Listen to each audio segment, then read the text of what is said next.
Today I'm going to be transforming this old trunk into a coffee table. And transforming it from this into this.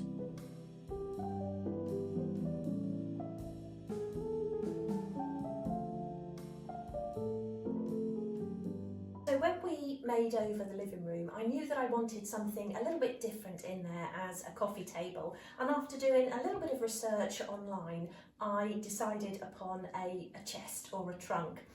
Now, I couldn't find one to actually buy online that I wanted. I couldn't get the right size or the right style, but then happened to see this one on Facebook Marketplace, and we picked it up fairly close to home, and it was just £20, so complete bargain. So this is going to be a joint project with Matt, and what I'm actually going to start by doing today is stripping off all of the hardware and the leather straps, and it's actually got these wooden strips on it, which are actually a little bit of a hindrance when you're trying to put down a cup or a plate. So I think I'm just going to remove those entirely. Hopefully underneath there won't be any damage, or I won't cause any damage when removing them. I'm going to be really careful with all of it. I've got a few tools here, so let's get started. So I'm going to start with the hinge, and these are actually just Phillips screws in here.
Is all of the screwed in pieces now removed, and whenever you start a project, always have a little pot handy to keep all of the screws and the pieces that you're removing. So that's all of those in there, and they're all in pretty good condition. Some of the screws had actually rounded off, so I had to end up just pulling them out, and then I took one screw out with my pliers, just had to twist it out, so made a little bit of a damage to the wood there, but that can be repaired. But all of these are in good condition, and I'm going to give them a bit of a clean before we then replace them onto the trunk. So what I want to do now is start removing this leather strapping, and I've actually had a little practice over here, and that does come out fairly easily. So to actually remove it, I'm just using a small flathead screwdriver, which I'm working into that little rivet under there. Just being really careful not to tear the leather or go through the leather. And there you can see I'm just very carefully working it out.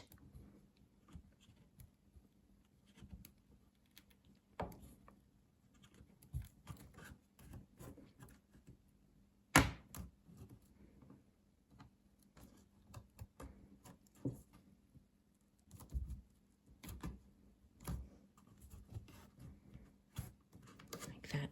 So with anything like this, just always take your time. There's no rush. Just go really slowly, and then you will prevent any damage to the actual piece.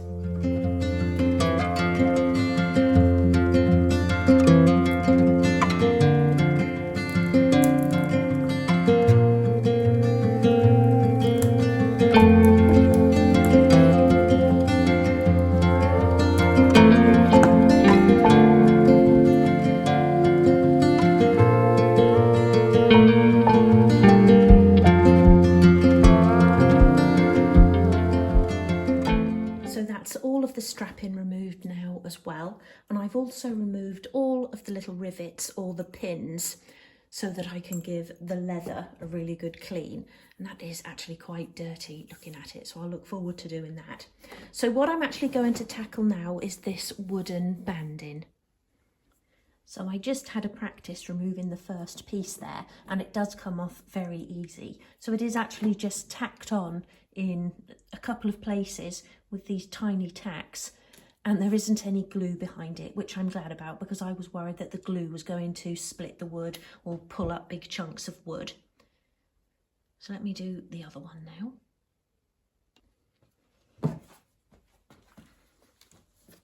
So with this, I'm just very carefully prising it up again with a flathead screwdriver.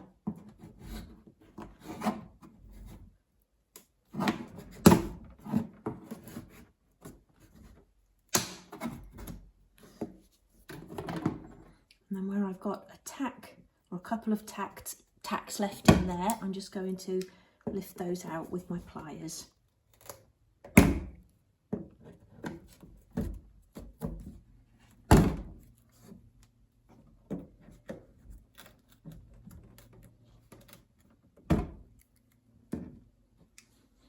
Like that. So there are a couple of more pieces on the back of the trunk and then the lid as well.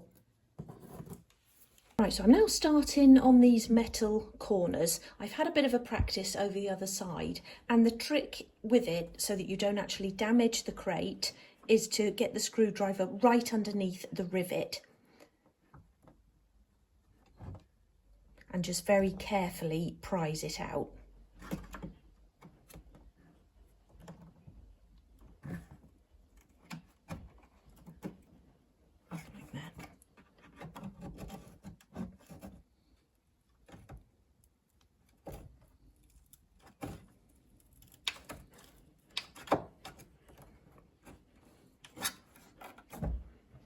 Once you've got something to get hold of there, you can actually remove those.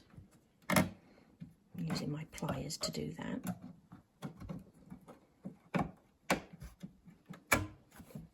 And then again, I'm putting those in another little pot, just so nothing gets lost.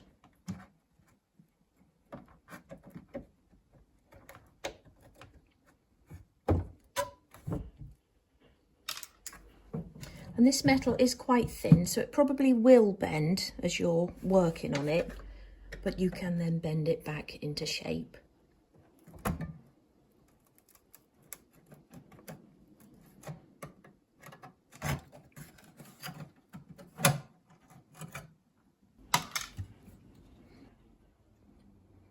Okay, so as I say, that piece is a little bit bent, but because it's so thin, I can just bend that back into shape once I actually fit the pieces back on. There's a little bit of damage to the wood underneath, but all of this is going to be sanded, so we should be able to get rid of any of that damage, or most of it, with a bit of sanding. So I'm going to have a go at one of these rivets as well. And again, that should just pop up. But just be really careful of where your hand is when you're doing this, and make sure it isn't in the line of the screwdriver, just in case, as I did there, you do actually just sort of slip away. That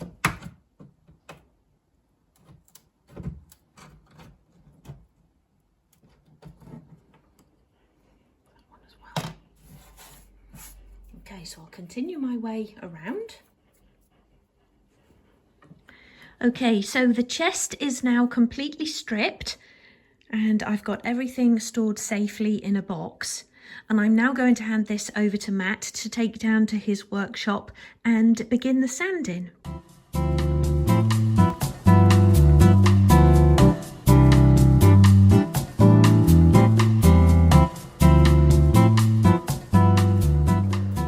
As you can see, I'm outside my workshop, all set up on my old trestle here. I'm going to use my little polisher sander with a 320 grit on it to start with, and I think then I will go with a 400 to try and refine the finish. Hopefully this red colour will come off quite nicely. Let's just give it a quick go.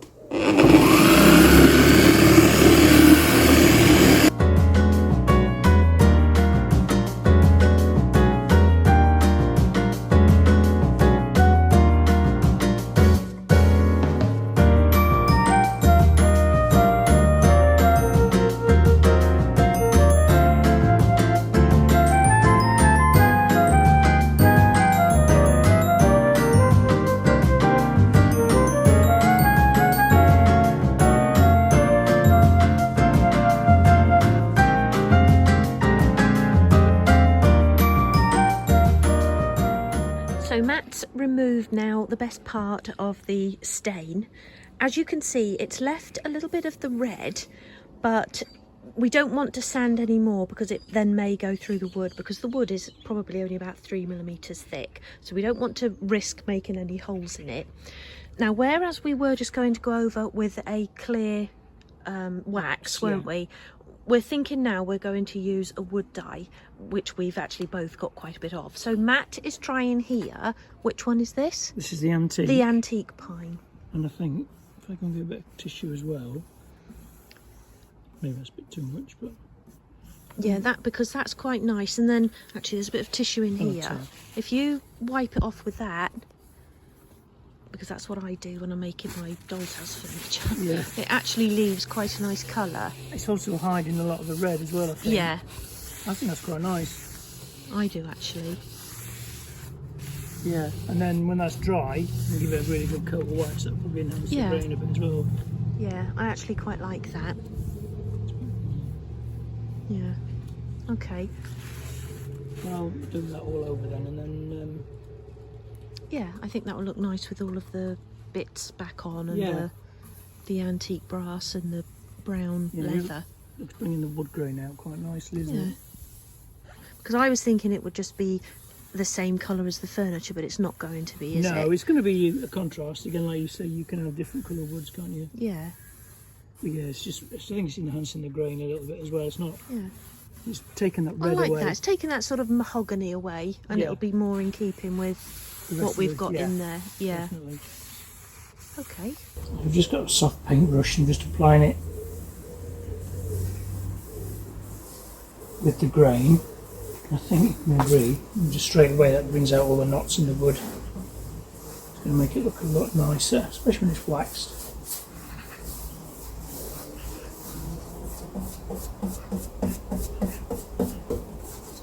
It's just a really soft paintbrush. I use this for varnishing and things anyway. It's my varnishing brush. I'll probably do 2 coats of the stain, I think.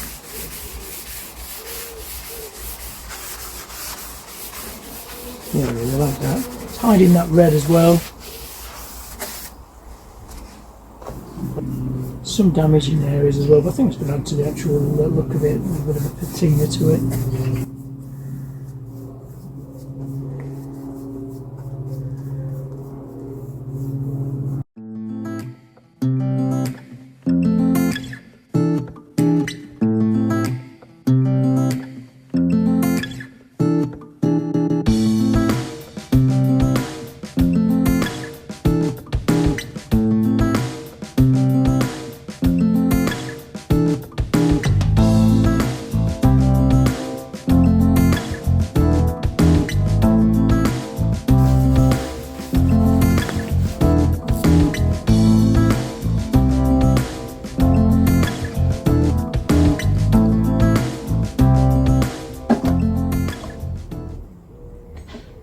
It's just the Rustin's wood dye, antique pine. Really good. I think it's a spirit-based wood dye or stain.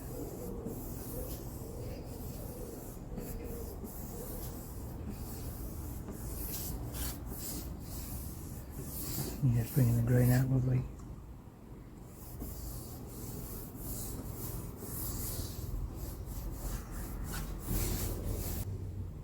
These little corner bits will be covered with the hardware.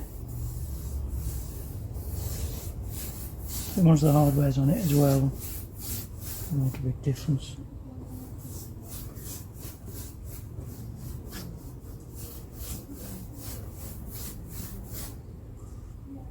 Soaking in quite well.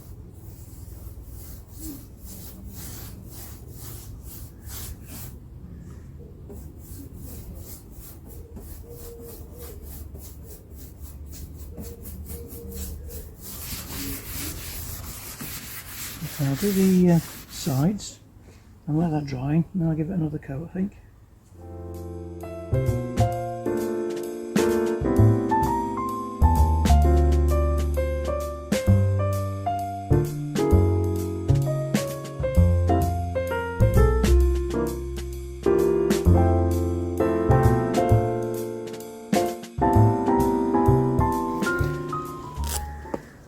That's 2 coats of dye.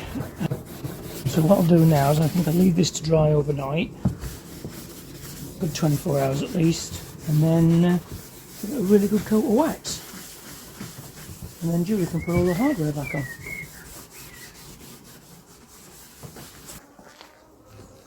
It's the next morning and the wood stain has dried really nice.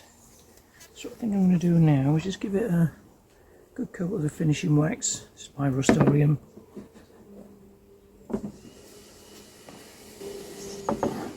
There.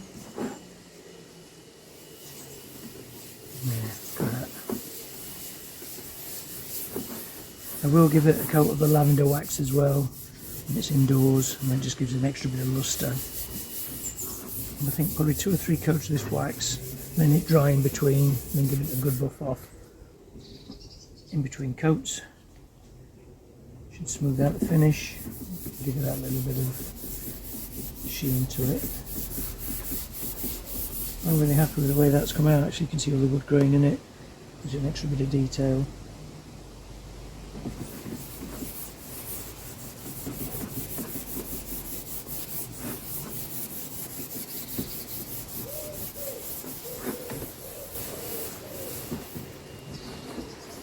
Yeah, lovely.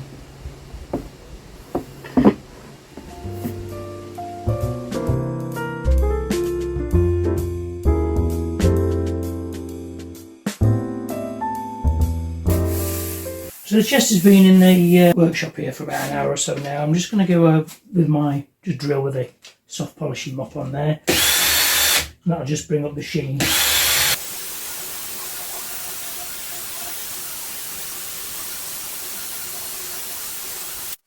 Yeah, it's starting to feel really nice as well now. A little bit sticky there, so plenty, a little bit more work, a little bit more polishing. Maybe another coat of wax. Just to give that extra bit of lustre, but I think I'll do this all over now and then I'll hand it over to Julie. So Matt has made a fantastic job of the chest. So what I want to do now is clean all of the hardware and the leather straps and then get it all put back together. So I've set myself up here on the dining room table. I've got the plastic cloth on and then just some brown paper for a bit of extra protection. And I'm actually going to start by cleaning the leather straps. So I don't know if you're going to be able to tell this on camera or not, but I've done this one here at the top of the screen, and this one I haven't yet done. And the one that I've done does look so much brighter and cleaner. Okay, so let's do the next one. So it does say to hold this 30 centimetres away, so that's a foot away, and spray on that way. Unless you're doing a smaller piece, then you can spray it directly onto the cloth. So I've just got here one of our sort of old cleaning cloths, and this I think is a piece of sort of terry toweling. So I'm going to spray it directly onto the cloth. In fact, I'll just pop my gloves back on. And then spray, as it says, directly onto the cloth. I'm just going to wipe that over so it covers the whole piece first of all. And then you can sort of concentrate on the smaller areas and just give it a bit of a rub. I'm trying to get in around those little sort of buttons as well, or studs.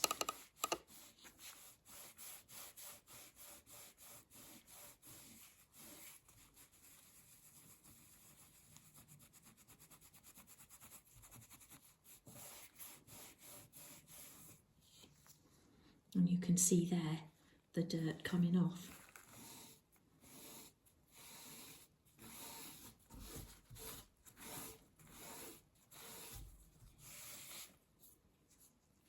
I also want to do the back of these, which as you can see is a bit grubby as well.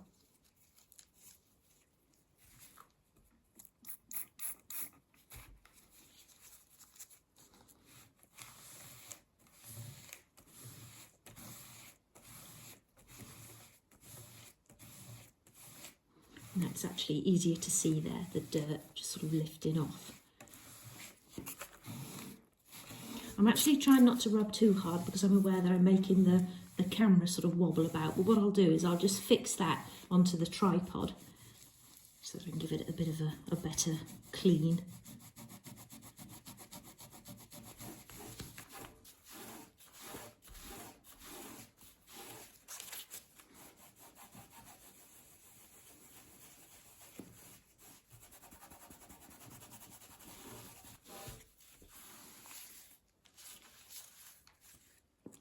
So once you've given it a good clean, you just want to buff it off then with a clean cloth. So you can either just use another sort of towel cloth or just some kitchen towel, which I'm going to use.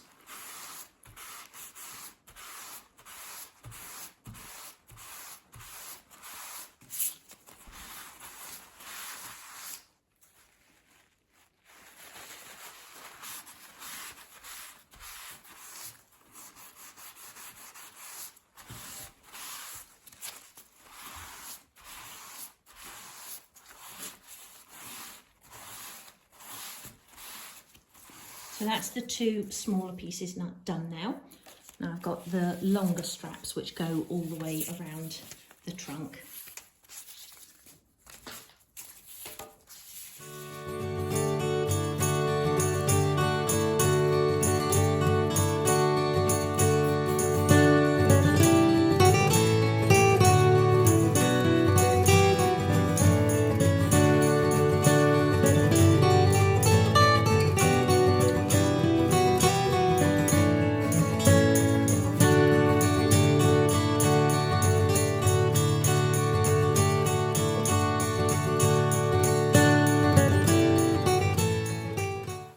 So all of the leather straps are now cleaned, but I just want to trim away the sort of loose threads at the end of each one.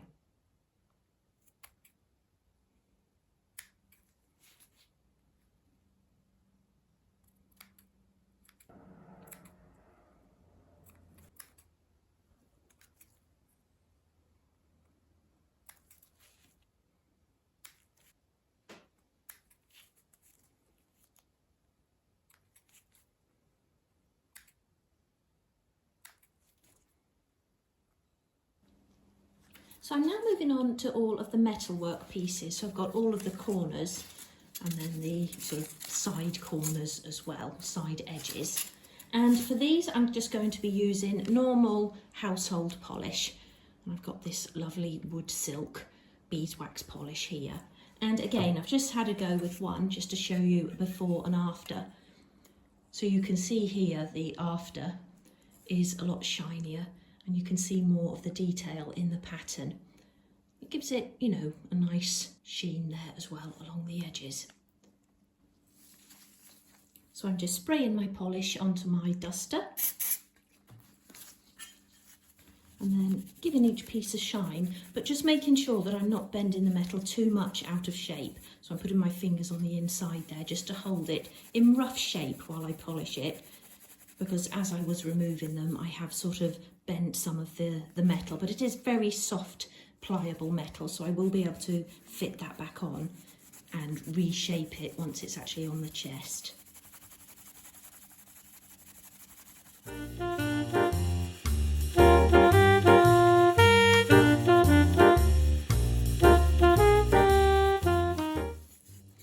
These are going to look really nice against the new wood colour as well.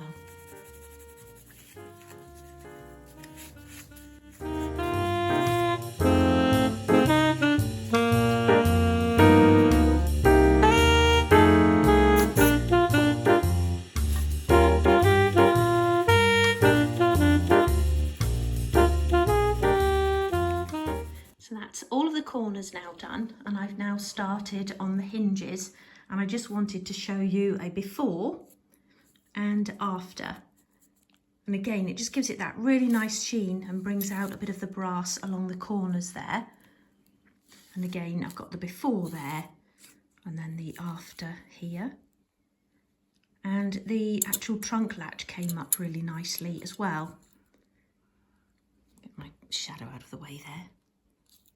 That looks really lovely. You can see much more of the detail on that.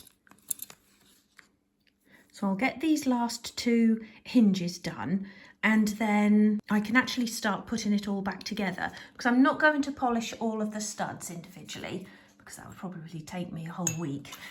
But what I'll do is I'll put it all back on, and then I can actually just give those a very quick polish once it's all back together, and it will be so much easier doing it that way. Okay, so back to my polishing.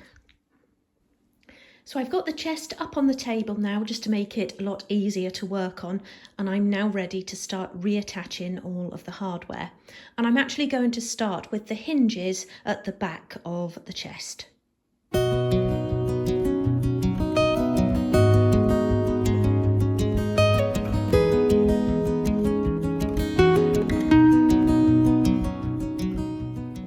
I actually just discovered that 2 of the screws for these hinges have lost the heads there. So as you can see, it's just actually the screw part and no head. So what I've done is just put a screw in each corner and then just one on this outer edge here. And I will go and see if I can find another one to go in each of these holes. But for now, that is nice and sturdy. Okay, so now I'm going to do the handles.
Just had a bit of a practice at a corner here, actually tacking the hardware back on.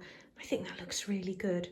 So I did actually bend some of the tacks, getting them out. So some do feel a little loose, but they are holding the metal in. You know, it's held on there quite firmly, so I'm quite happy with that. So I'll continue my way around now.